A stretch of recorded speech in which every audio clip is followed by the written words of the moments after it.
Hi guys! Hi guys! Welcome to another Puri and Sue video, and today we're going to try the famous banana leaf rice in Bangsar.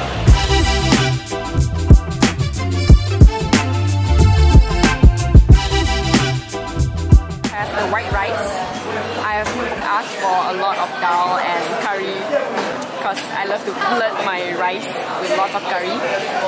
Cucumber salad here, the achar, long beans here, and then this is the snake gourd, which we've stolen some just now.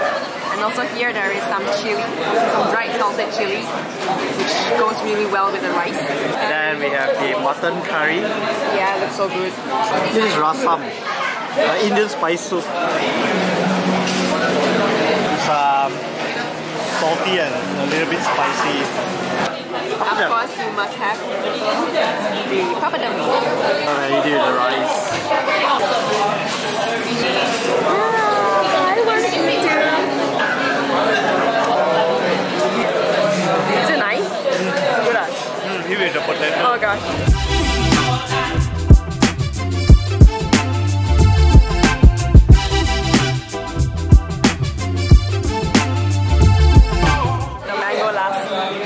Mango lassi.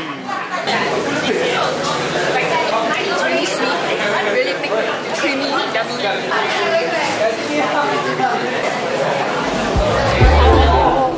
Banana leaf rice is traditionally a South Indian cuisine. Why banana leaves? Besides making the food look really appetizing and its ample supply, the leaves acts as a really good disposable plate. And because the leaf is so broad, you can actually serve so many different dishes on that leaf.